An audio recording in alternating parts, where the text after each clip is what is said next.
Welcome to the Crime Scene Time Machine. Scott Roeder is a crime scene reconstruction expert, having traveled the world investigating countless murders. You are here because you are interested in the truth. Buckle up and let's take a dive into the Crime Scene Time Machine. And welcome to the Crime Scene Time Machine. As always, I'm your host, Scott Roeder, and with me today is the lovely Amber Meek.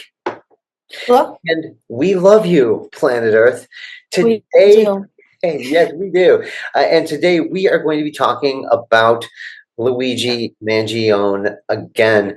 This is part 2 in our ongoing series covering the upcoming trial of, some people call him a vigilante hero, some people call him a terrorist, and the killing of CEO of United Healthcare, Brian Thompson.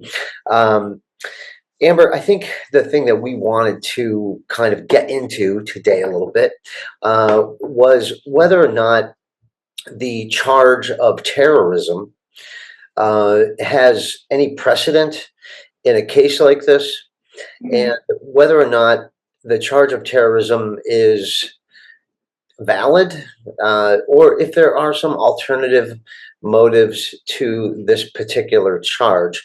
And just to recap, in December of 2024, Luigi Mangione assassinated, or is accused of, I should say, accused of assassinating, killing CEO of United Healthcare, Brian Thompson, in New York City as he exited a hotel as part of an investors conference. And the reasons that are suspected is some kind of a blowback for his perceived mistreatment in healthcare services by United Healthcare, where it is being claimed that the healthcare company uses a systematic formulation of denial on claims for the purposes of profiteering. So, terrorism. What do you think? First of all, have you? Can you give us the definition of terrorism as it relates to murder in a case like this? Like the actual definition? Yeah. Let me see. Let's see. Terrorism, in its broadest sense, is the use of violence against non-combatants to achieve political or ideological aims. Okay. So, Non-combatants is like in there. okay. So, would you certainly, if somebody acts in a violent way to forward a political statement, that's terrorism, I guess. It's interesting. I guess it all depends on who you are uh, as it relates to who is the terrorist and who is a freedom fighter and whatnot, right? And I was doing a little bit of research on terrorism as well, and there have been instances in the past here in the United States where individuals have been charged with terrorism for killing a single person, although these cases are relatively rare and often depend on very specific circumstances, and it particularly hinges on the motivation of the crime itself. For example, if the murder is tied to a political, ideological, or religious extremism, such as a terrorist organization or a belief of advancing a political agenda through violence, prosecutors may charge the suspect with terrorism-related offenses. One notable example is a case of individuals who committed acts of political violence motivated by ideologies aligned with domestic terrorism. I think this might, I guess, fall under the category of domestic terrorism. However, in most cases of homicide, even those involving extremists, charges are typically more straightforward, like murder, rather than terrorism charges, unless there is clear evidence linking the act to a broader campaign of violence aimed at influencing a policy or creating widespread fear. Do you think any of those boxes are checked in this case? I do. I mean, the widespread fear thing, I mean, who's afraid right now, you know? CEO. People who not even just people who work at insurance companies, because I feel like, people lower down on that ladder aren't worried for their lives right now. It's kind of just a few people that are afraid, not, the general public. Well, the CEO certainly, because I remember the mayor of New York, his name escapes me right now. The mayor of New York, when he did that really elaborate perp walk with Mhm. Luigi, where Luigi was the only one not in a bulletproof vest, in all orange, being transported by helicopter from the Pennsylvania holding cell that he was arrested at to New York City, and he was landed on the rooftop, and there was like, I don't know, 50 cops and Kevlar and the mayor and all these people are kind of walking back in the line and so forth. And when the mayor was asked why he did that, he said he wanted to show a unified front for protecting the public from fear. And Public's not afraid. I don't think. I mean, I'm not afraid. Are you? Are you afraid of being offed by some random person because you know what I mean? Like who's afraid right now? well, I think the CEOs of major corporations are afraid. Yeah. How many Is of it a them are protected there? class, though? I mean, is a job classification a class of people? Mm-hmm. Maybe like a socioeconomic class of people. Yeah, you would think that a class of people that are protected from, say, acts of terrorism would be a larger class. Mm-hmm. People, say, a political establishment, or say, African Americans, or Yeah, race. LGBTQ I mean, communities, yeah. right? Like if the Ku Klux Klan Mm-hmm. kills African American as a sign of white supremacy, that I would think could be considered an act of terror, because it would affect an entire Mm-hmm. group of people, a large group of people, right? Mm-hmm. But I mean, how many CEOs of healthcare companies are there? 20, 30, 50, maybe Mm-hmm. Maybe. total? Yeah. So I think it's really interesting that they decided to use this terrorism charge. Now, I'm trying not to be overly cynical, Mm-hmm. but it's hard in this world that we live in today to not be overly cynical. Uh, Mm-hmm. and the fact that these small group of people, these CEOs, are um, by no question are some of the wealthiest people in the world, right? Like the average salary of a CEO of a healthcare company is in the millions of dollars per year at the minimum, Mm-hmm. right? I think Brian Thompson was getting, and he wasn't even the top CEO. He was like a third tier CEO. Mm-hmm. He was like a branch off of that company. Yeah, Like he was, I think, just in the what is it called? Just in like the insurance part. right, Not even like who's at the top of that chain, you know? right. Yeah, and are the real class of people that the shareholders, the high stake, big stake shareholders that have voting rights and are the ones that reap the profit of the Mm-hmm. policies of these CEOs. So, like, I think that because it was interesting that he was at a shareholders investment meeting Mm-hmm. in New York City at a hotel, giving a speech, a lecture, or an update as to the things that they are doing or planning to do or have done that he feels was going to reap a higher profit. That's so insane to me. But like that's the motive of healthcare is just making people money instead of, hey, we were able to rid, this many people of this disease or get this many people the cancer treatment they needed, and like we should be celebrating that. But it's like, oh, we got you another $1 million this year. So I don't know. It's frustrating from the standpoint of that, and I think we all. I know, I'm sympathetic, or at least empathetic, to uh, the cause.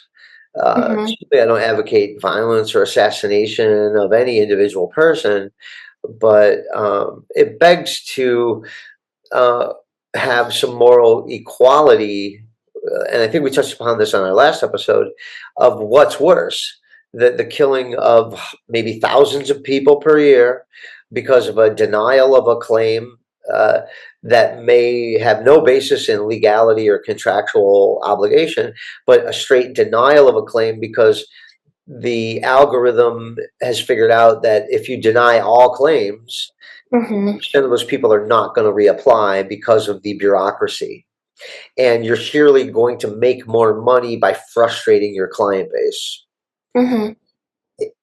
And is there any more? And then people are going to die as a result of that, or get sick, or whatever.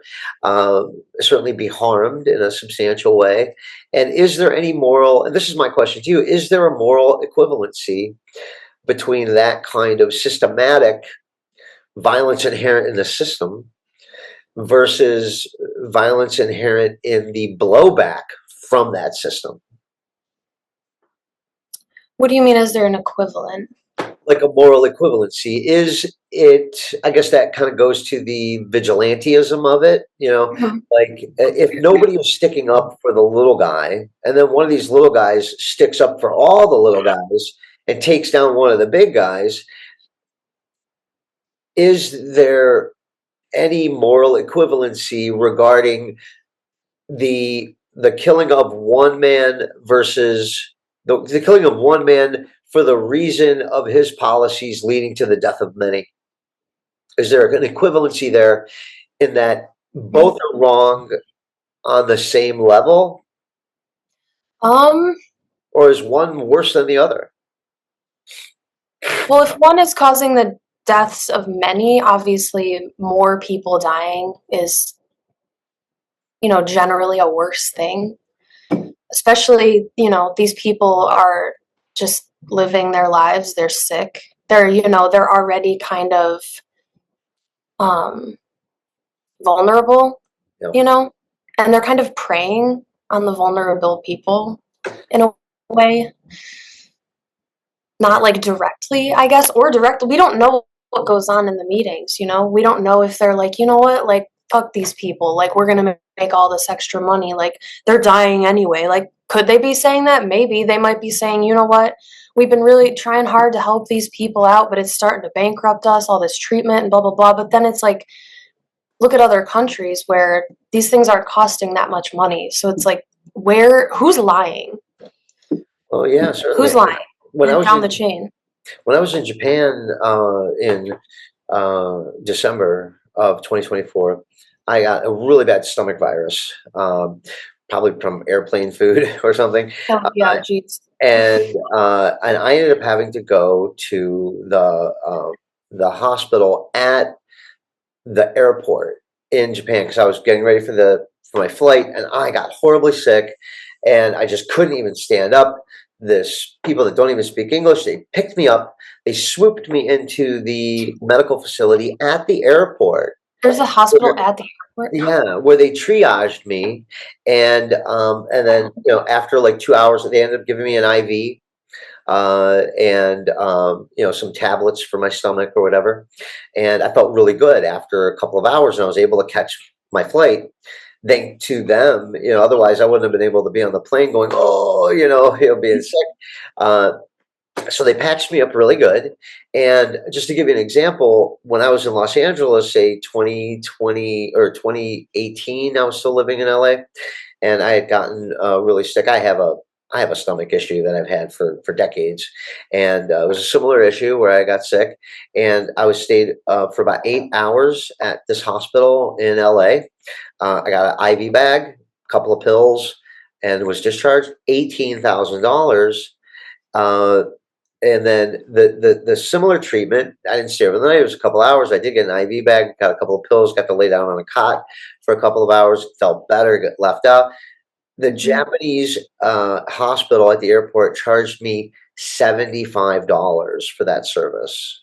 75 American dollars for that service. That's what I'm saying. It's like there's such a huge difference. Like way more than it would be, you know, because it's like, oh, well, our suppliers charge more, you know. $18,000 versus 75. Like you can't even, I mean, I would get it if, oh, they charged me in the US $200 because there's a tariff or there's this or that. Right. Or some type of system it has to go through for safety checks or something. But it's like this, the disparity is insane. Yeah, and I wonder if the overcharging of everyone is to Mhm. compensate for fraud and compensate for people that can't pay at all. So that people that do pay overpay, and that if you have insurance, insurance Mhm. gets blitzkrieged by the hospitals. But there's got to be a collusion between the healthcare provider and the healthcare insurer that Mhm. ultimately provides an experience for the healthcare user that's just abysmal at this point in time Mhm. in society. Yeah. It kind of cascades into, I don't know if you've been following the U.S. aid scandal, that the new administration has been auditing and demonstrating there are billions and billions of dollars of just straight up fraud that are going to like $1 billion. Like I think it was something like I'm not gonna. These are just examples. I don't know if these are the exact numbers, but $1 million for a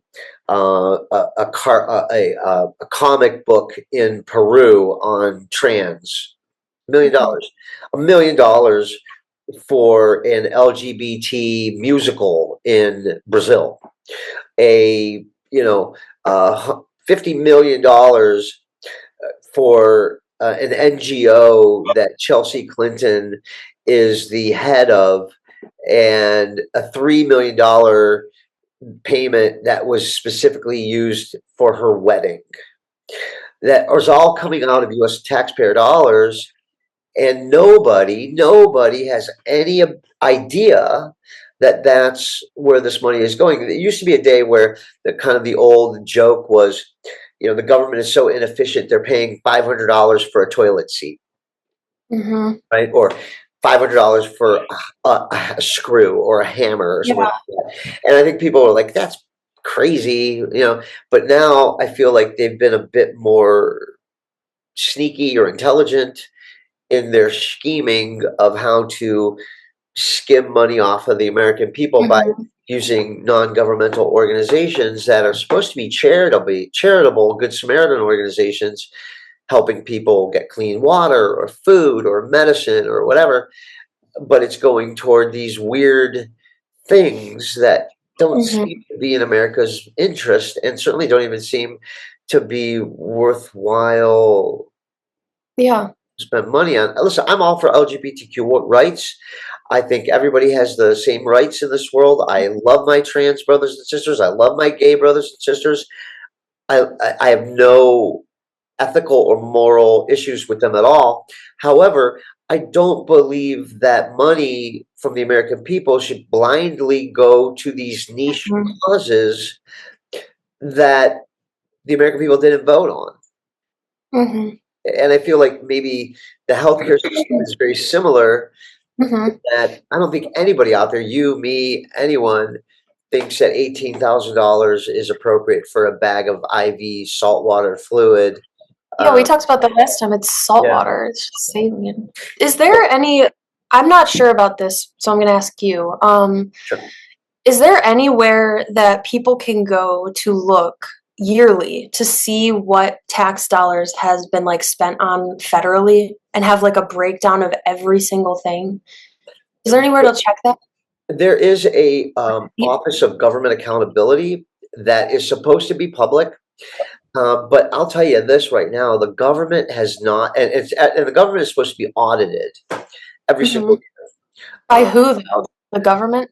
by the government office of accountability is supposed to audit the That's government. run by the government. It's like the police investigations where the cops investigate right. the cops.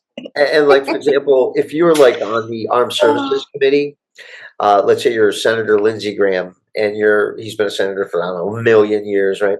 And he's for every single war that's ever been thought of, Mhm. and not a guy I like. I'm a pacifist when it comes to military use of force. I don't think we Mhm. should be proactive in our use of deadly force on anyone. I Yeah. don't believe in the death penalty. I don't believe, I mean, unless there is a situation where you're literally defending yourself, I don't think we should use deadly force ever. Mhm. That's just my personal opinion, because I'm a Christian and I believe in nonviolence. And when I say I'm a Christian, I believe in Jesus Christ. I'm not a member of the church, nor am I religious, but I am spiritual in that, and that gives me kind of a piece of, well, I just don't want to be a party to violence. I Mhm. don't want to be a party to the killing of other people, not even indirectly. I don't want to support it at all. Uh, and I think that's just my personal moral compass. Um, and I don't support Luigi Mangione killing Brian Thompson either. However, Yeah. maybe he did a favor, I uh, mean, in a they're saying way. I don't they're saying, know. "Oh, he's instilling fear into the public." It's like I feel like he's given hope to the public that maybe things will change now. You know? Yeah. Has he? I don't know. I mean, I don't know. I've seen a lot of people saying, maybe they'll forgive everyone's bills now, or maybe they'll start to change their policies because they have a bullet with their name on it at this point. So Ooh. is the public afraid? Not really. Not from what I've seen. I've been around the public, so it's like, I don't You know know. what? You know what's interesting? A lot of these healthcare CEOs, that have their profiles up on their websites, they've been taking them down. Mhm. They're trying to get out of the public eye. Mhm. And anyway, but let's get back. I think it's easy to have the conversation go in the way of Mhm. the empathy to the case, right? So now let's look back on this terrorism charge. Get back to the bottom dollar, as it were. Um, we were looking up cases. I was trying to look up cases. Uh, that the death penalty or the terrorism charge has been used in the killing of one individual. I did find a couple. And now there was one example of a case in 2015 in the killing of a police officer in Texas. The suspect was motivated by anti-government beliefs and was associated with a movement sometimes categorized as domestic terrorism. Although this particular case involved the killing of one person, terrorism charges were considered ultimately dropped due to the nature of the act and its broader implications. So I think that's where they're trying to reach here, is that the government is claiming that Luigi uh, represents a larger movement of what has been identified as extreme rationalism. Is rationalism an extreme viewpoint? Is there a way to Yeah. be extremely rational? It's weird. Yeah. How, how are you going to criminalize rationality? Like, oh, they make sense, so we can't have that. Terrorists. What's the definition? Let me ask. Let's find out what the definition. Let's see. I want to find out the definition of rationalism and see if there's a way to be extreme about it.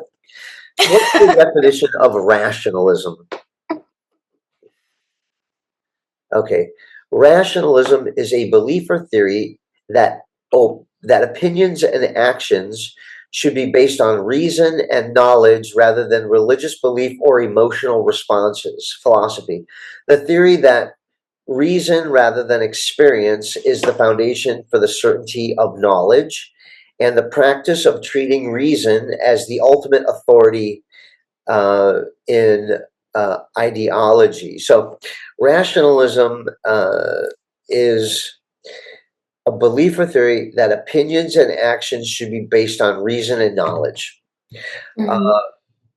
so, can you be extreme on your feeling that thoughts and actions and beliefs based on knowledge can be extreme. That doesn't make sense to me at all, but It's almost like they're saying that rationalism in the context of being critical of corporate dominance or corporatocracy or corporate oligarchy, like corporate oligarchy and the CEO class of people is almost like a religion in that they are like the high priests of our society, and to revolt against our rulers, like, what are they like telling us about themselves, how they see themselves right now? Like, if you're considering yourself this like all-powerful thing that, you know, someone tries to come and hurt your class of people, now it's terrorism. Like, what are you telling the public of how you see yourself? I don't know. It's like a king or something? Right. It's almost like like they're kings. I have to reply real quick to this message. Just a little bit of a message in betwixt my podcasting. All right, we got that done. All right. So now, while it is possible for someone to be charged with terrorism while killing a single person, these charges are typically seen as part of a larger ideological movement. So we talked about, is extreme rationalism part of a larger ideological movement? I hope that extreme rationalism is part of a larger ideological movement, because that's an ideological movement that I think I'm a member of, although I'm a nonviolent. I don't advocate violence, but at the same time, I think we should all be rational when it comes to how we're receiving something as so important as healthcare. Let me ask you this. Do you think that there will be an argument for justification as part of the defense of Luigi Mangione? Or do you think that the lawyers are going to strictly go with he didn't do it, or strictly just attack the evidence to try to chip away at the burden of proof that they have? Or, you know, how do you think, if you could get into the mind, if you put on your lawyer hat and you're representing Luigi at this trial and the government's giving you all this information, we got video of the shooting, we've got fingerprints, we got a manifesto, we got bullets with this deny, defend, depose, we got all this stuff, you know, he had a back injury, we know he was, you know, this and that. Would you play into that for empathy, or would you just attack the evidence that they have? Just as you, I know you're not a lawyer, neither am I, but how would you approach that? Or how do you think they're going to approach it versus how maybe you would approach it? Yeah, I think right now, I mean, he's pleading not guilty to all charges right now, which I feel like people do in the beginning anyway. Yeah, it's your right, and I think everybody, you know, you have to force the government to prove their case, right? And I mean, people are already like, that's not him in the video. They've been releasing pictures of his cousin now, who looks just like him, Really? who looks more like the person in the video, and everyone's like, well, of course he looks like him, it's his cousin, blah blah blah. It's like, he does look Racist. more like the guy at the McDonald's. So it's like, people are already arguing that he didn't do it, it wasn't even him.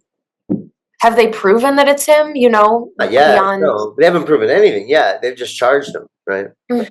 But the fact that they're not granting him bond to get out and prepare for trial. What are they saying? That he's a threat to the community? He's going to, while he's waiting to stand trial, he's going to go on a murder spree of all the other CEOs or something? Yeah, okay.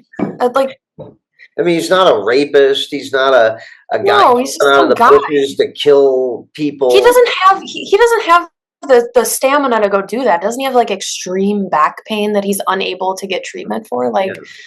I doubt the man can stand for longer than 15 minutes, let alone run around and kill everyone within a few days, you know, like. Well, certainly if he was out on bond for protective custody with an ankle monitor, you know. He's sitting at home. Right. He's just going to be watching YouTube videos or something, probably, or writing a letter to himself. Well, I don't know. I'm sure he'd be preparing for trial with his lawyers 24 hours a day, honestly, you You know. would hope. Now there are some examples where individuals were convicted of terrorism-related offenses in the killing of private citizens, not More than one citizens, person. are as Mhm. follows. Well, there have been convictions of white supremacists of terrorism in the killing of a single black individual. There have been convictions of that, and that is perfectly understandable, and I That applaud makes that. sense. I Yeah. applaud it, yeah. Now, they do that, but that's the only really example of Mhm. of a person being convicted of terrorism in the act of a murder as it relates to the killing of an individual person, and that is a white supremacist in the killing of an African American. Okay. Um, Also, I think there was I don't think he was charged with terrorism, but there was a like a white supremacist that was charged with murder, not with terrorism, in the killing of a trans individual, and they killed the person because they were trans, and Mhm. I think that could have been a terrorism charge as well. But then the next example that I have here of a person being convicted of terrorism in the act of killing private citizens is 1995, the Oklahoma City bombing with Timothy McVeigh, convicted of the bombing, convicted of terrorism, and convicted of 168 counts of murder of private citizens. Although it's interesting, they weren't technically private citizens, they were employees of the federal government, which I don't know what qualifies a private citizen anymore. If these people are considered private citizens, however, they were employees of the federal government. Um, Mhm. and Timothy McVeigh certainly uh, claimed that he was doing this as a revolt for military action in the world, Mhm. saying that the American government needed a taste of its own medicine and terrorism. Although it's very interesting, the rabbit hole of the Oklahoma City bombing, there is some evidence, believe it or not, and I think maybe this might be an episode that we could get into deeply because it's where the Mhm. world of crime scene, crime scene reconstruction, homicide investigation, true crime, and conspiracy theories come to a point of convergence. Because I would put to you, there is some evidence that Timothy McVeigh is still alive and he was never executed. Where are they keeping him? There is an interview I found on the web, not even the dark web, just the web, of a guy who found a guy who was an employee of the FBI and I think retired now, but he looks exactly like Timothy McVeigh. And I think we've got a couple more minutes left in this show. And what I'll do is at the end of this show, I Mhm. will tack on that interview of Timothy McVeigh, and we'll show some examples of what Timothy McVeigh looked like and talked like Mhm. at the time while he was because he was interviewed all over the place at the time of his conviction of the bombing of Oklahoma City, the building there, which was a tragic event. Mhm. Uh, and then this guy who looks very much like him, who's still walking around the world today. And maybe we'll put a poll out there for everybody. Also, Amber, I'm excited to say to everybody out Yes. there that we are now fully starting the patreon.com/crime scene time machine. And for the price of a cup of coffee, you can see live streams with Amber and myself. We're going to be posting exclusive, too hot for the public content Oh uh, my god. over there. I mean, when I say too hot for the public, Freaky topics. I'm, talk- Weird. I'm talking about unhinged commentary, Completely unhinged. Yeah, yeah. Would love that. I love some unhinged commentary. right? Like, we're going to take off. Yapping. Yeah, we're going to go from yapping to full on conspiracy tinfoil hat commentary, stuff that you can't just do in the public eye. Like, Mhm. you need to be behind a paywall, and you're going to want Mhm. to see it. You're going to want to see it. Because let me tell you, Amber, when she's not on camera, she's got some views and some opinions that will shape you to your core. And frankly, it's refreshing. And we're going to get into some of that on patreon.com. So patreon.com/crime scene time machine. Sign up, won't you? I've got 2 grandchildren. We got rent to pay. We got bills. They're hungry. We're hungry. A bottle of milk costs money, baby. And we want to continue bringing you high quality content on a regular basis. I think we've developed a new schedule now. We're going to be filming and releasing our podcast every Monday and Friday in the true crime format. So you can just put us on your schedule every Monday, every Friday. We're going to be here for about 45 minutes, giving you our take on true crime, and then we're going to push you over to the patreon.com/crime scene time machine, where you can see the rest of the story. Sometimes it's going to get spicy. We're gonna take off the gloves, and we're going to tell you what we really believe behind closed doors. And I think that stuff's really interesting, don't you, Amber? Mhm.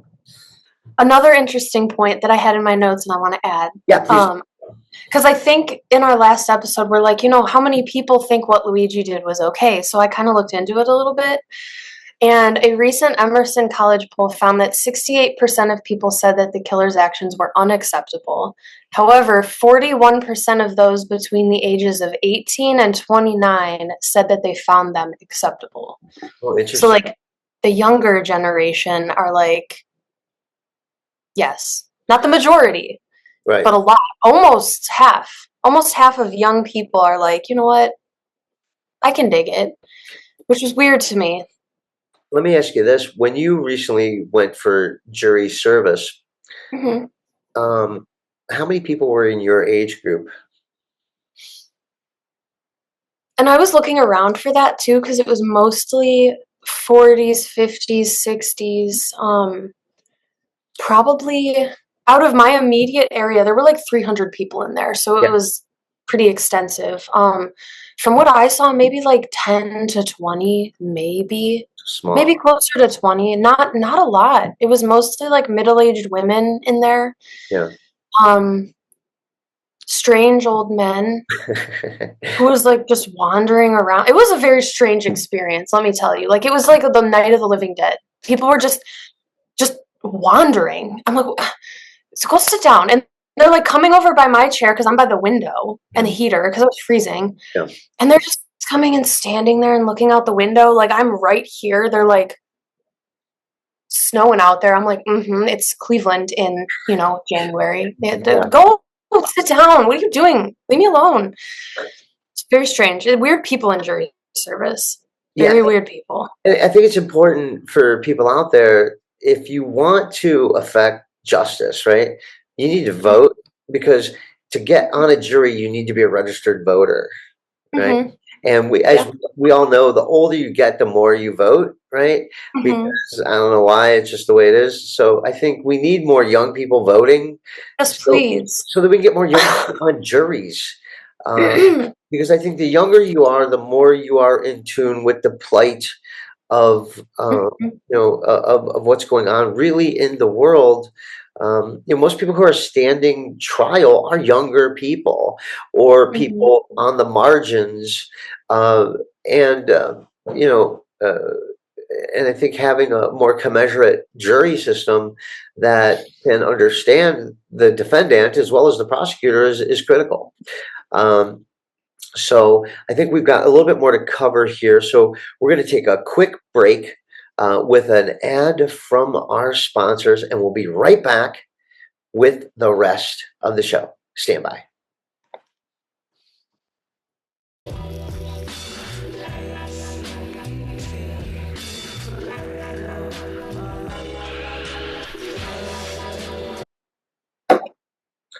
And we are back for the final segment of part 2 of Luigi Mangione, trial. We're discussing today the terrorism charges and whether or not the charges of terrorism are legitimate, or is it just a ploy to keep cameras out of the courtroom?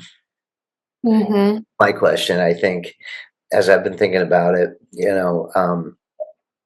and I was looking at, like, for example, other cases where people have been killed one person, and clearly, I think for political ideological purposes, like, for example, Lee Harvey Oswald was never charged with terrorism in the assassination of John F. Kennedy. Sirhan Sirhan was never charged with terrorism in the assassination of Robert Kennedy. He went on a full trial in Los Angeles, and it was just in state court. It wasn't even in federal court, and was only charged with simple murder. Some of the people that have been charged with terrorism in acts of killing of regular people. In 2009, the Fort Hood shootings, Major Nicole Malik Hansen, an Army psychiatrist, opened fire at the Fort Hood Military Hospital, killing 13 people. In 2002, Mohammed Hidayat, a legal permanent resident of Egypt, opened fire at a ticket counter in Los Angeles, killing 2 people, was charged with terrorism. And in 2015, Mohammed Yusuf Abdullahs, a U.S. citizen, was charged with terrorism and convicted in the attack of people at military bases in Chattanooga, Tennessee. However, what all of those people have in common is that they were Muslim. And this is most of these cases are all post 9/11 type cases. I'm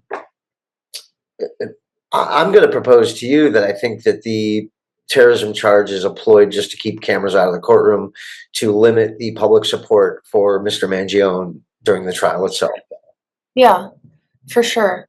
One thing I did see though, was he was carrying a manifesto with him, and he's already kind of being viewed as a martyr. Yeah. And a lot of people are thinking now that people who are sympathetic to his philosophy, that these charges of terrorism could strengthen that perception of sympathy, and like, oh my God, he is a martyr. Look at this. They're charging him with terrorism now. So is it going to work in the way that they're wanting it to? I don't know. I think it's, backtrack. I mean, after this case kind of really blitzkrieged the news, right, in late December and early January, I have not heard one update about this case since. I mean, it's kind of gone off the map. At least like the mainstream kind of media is not really touching on it as much. It's not so crazy out there anymore. You kind of have to dig for it. You really do. I feel like they're kind of trying to bury this story right now. Now, I was looking at when his trial is going to be set for trial. And right now it's not set for trial, but it says it looks like it may be scheduled sometime mid 2026, which I think is a long time considering Mr. Mangione did not waive his right to a speedy trial. So I guess we'll see. We are going to stay on this case. I think like white on rice, because I think it's an important case for the people to really understand the legal process. I think it's an important case based on the zeitgeist of what's going on in the world today. There's a groundswell of discontent by the public against these people who are kind of controlling our lives, and I think that we're kidding ourselves if we don't think that the CEOs of major corporations don't directly impact our life. Just look at, love them or hate them, look at guys like Mark Zuckerberg and Elon Musk. and how they affect your daily life, right? Elon Musk is affecting everybody's life on the tangible, right? Mm-hmm. Right? And he's just a CEO of what, X and SpaceX and all that. Have you been following his recent escapades as he's now? Yeah, Yeah. he's completely lost his mind. I mean, his hands are in the treasury like a kid in a cookie jar right now, like digging around. Like, get your filthy little paws out of there and back into your electric cars. He drives me insane. I don't know what it is about him.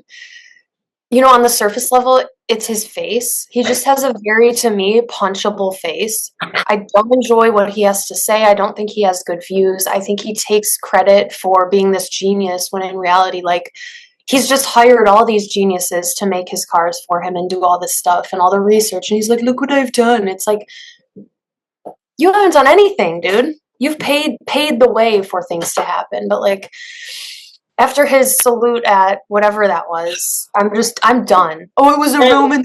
I saw that. Okay, let's talk about the Elon Musk salute. Was that a Nazi salute, or is that a severely disassociated autistic person? Or both.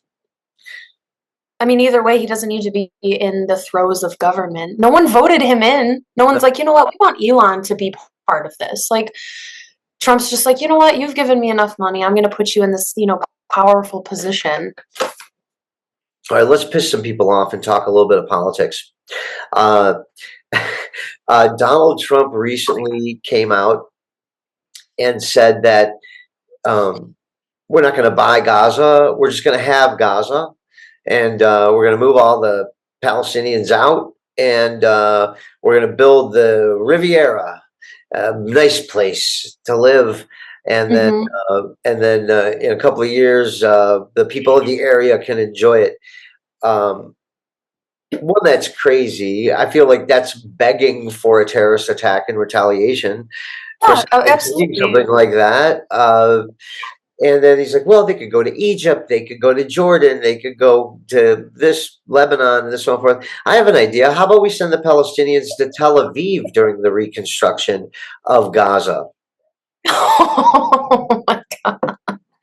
Yeah, no one's thrown that idea out there. So I'm just throwing it out there. Nice. Oh yeah, kind of on topic, but kind of off topic. Anything you want to talk about? Let's go. I'm going to show you something through my camera.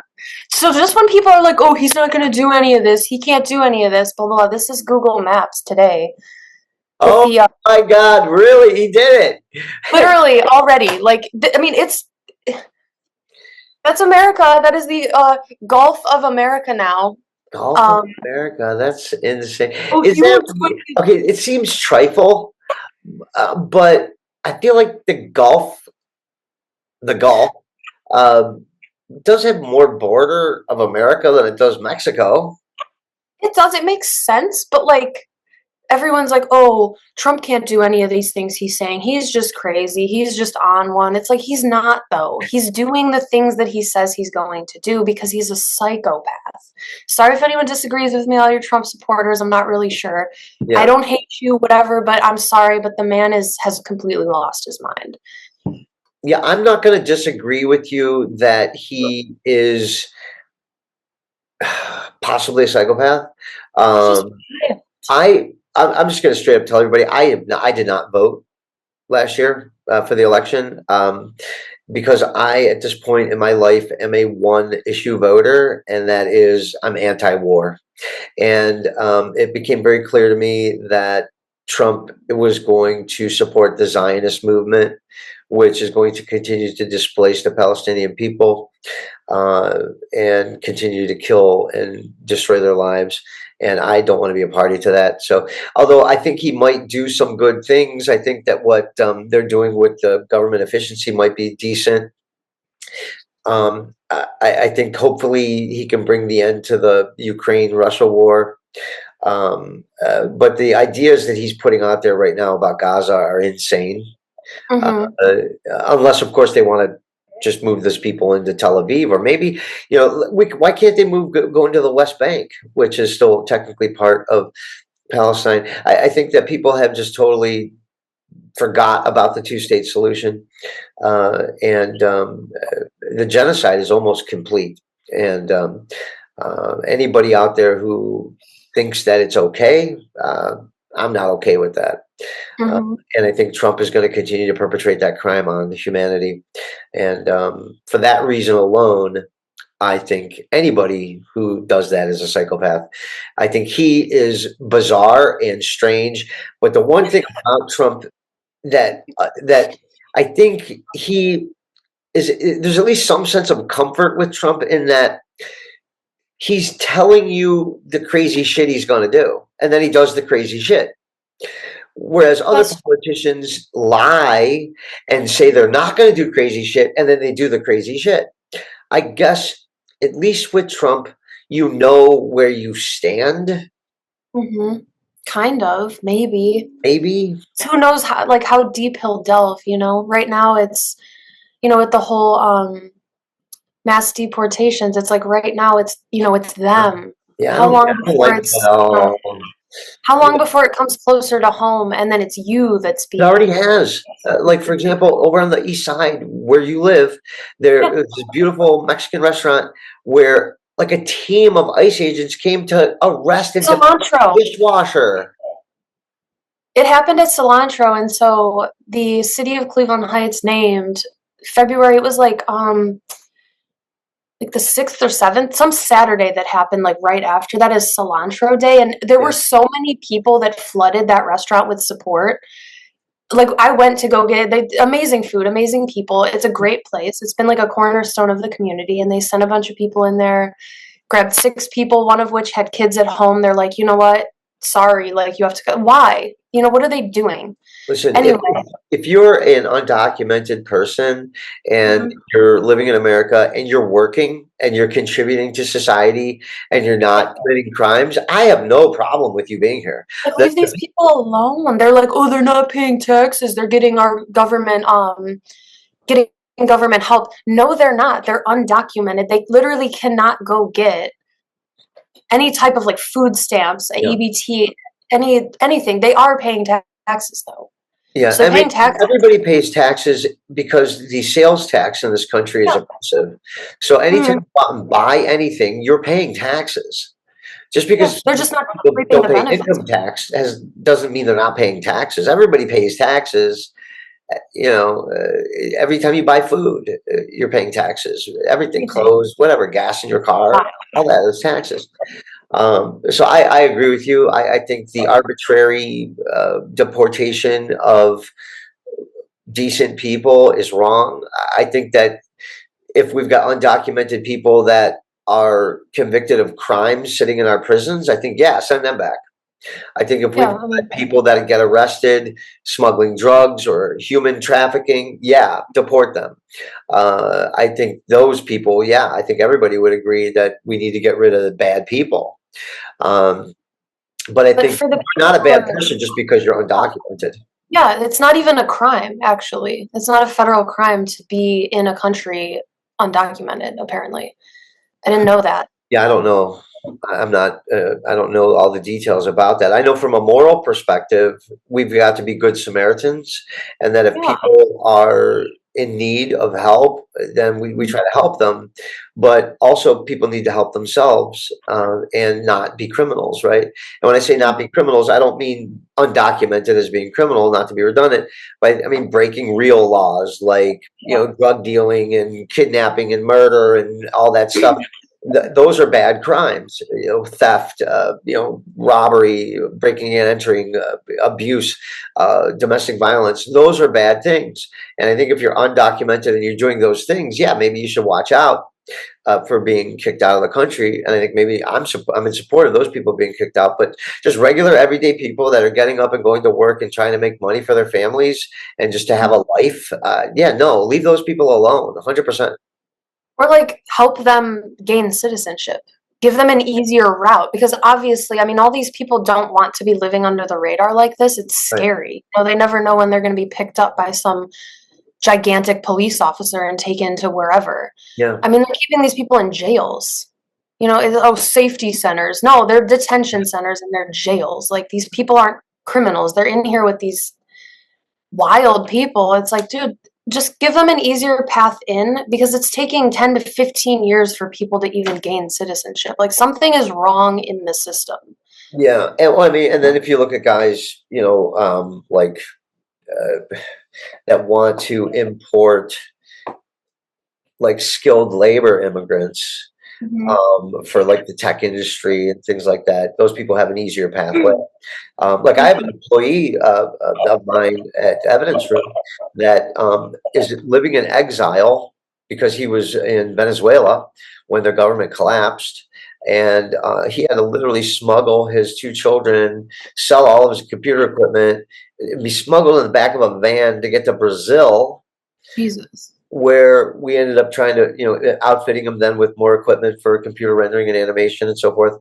And he's now working off the grid in Brazil. And we're trying to get, waivers to get him over the United States because, he wants to contribute to society and be a full-time member and pay taxes and become a citizen and so forth. And we're trying to affect that. But, the roadblocks of even getting a skilled laborer like that into the country is, for a small company like mine, is, it's almost impossible. But, we're going to try.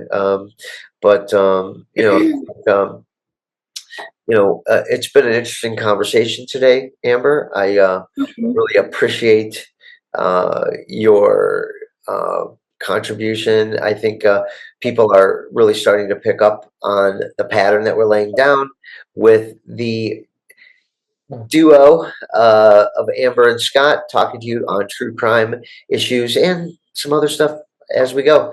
And so stay tuned after this episode for the Timothy McVeigh before, then, and now comparison. And on the break, I just pulled up all those videos, so I found them.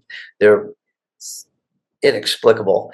And I think, if it's okay with you, Amber, our next episode will be about the Oklahoma City bombing. For sure. I'd love to talk about it. Very good. So I think, and that might come in time because we're coming up on the anniversary of the Oklahoma City bombing, which happened on April the 14th. And I think we'll do a couple of episodes on that. And then, listen, if there's breaking news on Mangione, we're going to cover it. So Amber, where are they going to go to help support us? They are going to go to patreon.com/crime scene time machine. For less than a cup of coffee, you can hear us yap even longer, which is exactly what you want. You want to hear us talk more about strange things, even stranger things over there. So, I don't know. You might want to check it out. It's going to be wild. It's going to be unhinged. And listen, do what Amber just told you to do. Go to patreon.com/crime. That easy. It's very easy. On behalf of Amber, I've been Scott. I love you, Planet Earth. Until next time. Bye.